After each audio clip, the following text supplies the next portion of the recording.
We are joined now by Michael Cohen. He is the host of the Mea Culpa podcast. He's a principal with Crisis X, and he has walked us through so many of these issues here. Welcome back. Good to see you, Ari.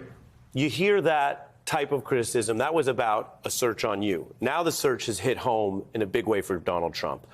What is he doing here? Did he misplay this? And what would be in his safe? Well, he definitively misplayed it. It's definitely karma boomerang. He didn't believe anything that he was saying about me. It wasn't about me. It's always about him. And that's what he now has to contend with. So it's funny that you asked me about what was in the safe. Today, I probably received about 24 plus phone calls from journalists asking, what do you think was in the safe? And I think everybody should sort of stop and let's just allow the process to go forward. They don't want to hear what I truly believe is in the safe, which is the same thing that you would have in the safe, right? Which would be your family documents. It would be the trust. It would probably be some birth certificates. Now, Donald is a licensed firearm owner, so he may have that in there. I also believe that there was probably a lot of cash in there because he had Woolman Rink, Lasker Rink, he had the carousel, he had the food court, and so on. So that's something I know the district attorney and the attorney general looking at very significantly. But they want to hear things like, Stormy's pink panties or the P-tape autographed by Vladimir Putin or maybe some naked photos of Melania. That's sort of the salaciousness. You're talking about speculation. You're not saying you have any view in that. Here's Eric Trump, who you worked with all these people. Yes, Here's Eric Trump last night. My father never got so much as a speeding ticket in his life. My father always kept clippings, press clippings. He would have, newspaper articles, pictures, notes from us. He had boxes, right, when he moved out of the White House. How about the Benghazi scandals? You want to talk about, scandals that were never investigated? You have counseled this person, Donald Trump. Yes. We've heard from experts tonight that this might just be about the potential illegal use of these documents.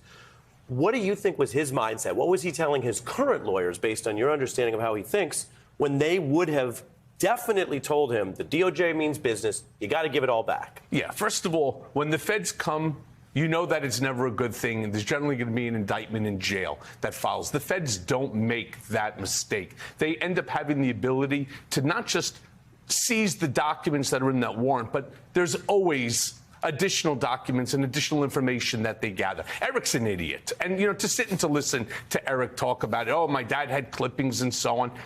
Listen, I promise you that the feds did not raid for the very first time and by the way, it's not the home. We have to all be clear about that. Yeah, the property. It's not. It's the property. Yeah. He's not even supposed to be living there. But then again, nothing matters to him as it relates to the law. But you and I know, any decent lawyer would say, the DOJ is taking this assertively.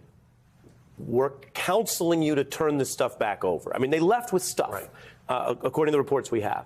What does he say in that moment? He just doesn't believe that this is going to get worse? No, he does not. He is such a narcissistic sociopath that he truly believes he's above the law, that he's going to be able to beat any of this. And he just doesn't seem to understand.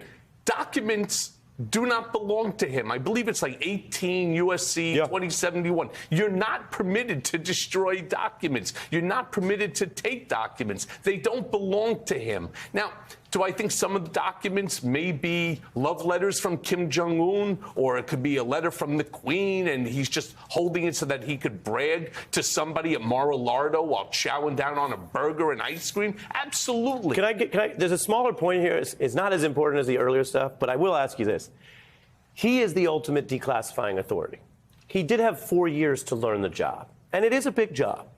But had he figured out by January 19th that he could have declassified virtually all, if not all, of this stuff, by declassifying it, he then would have been able to legally take it back to Florida. Yes. I know I'm pushing it here, Michael. We've had these conversations before. But am I to understand, as someone who just tries to make sense of the news, that by the end of the term, he didn't know that he could use that power that way to avoid this entire search? Absolutely. They were busy thinking who they were going to pardon for money. I mean, who knows what's really in that safe? Who knows what's in the information that the FBI now has their hands on? And I said this, and I say gleefully, because everything that he did to people like myself, it's now a karma boomerang. He's now experiencing the full effect of the federal government and the weaponization, as he likes to call it, against him. He is the ultimate weaponizer. I have a book that's going to be coming. That's the final question. It's not legal. It's human. I got 40 seconds.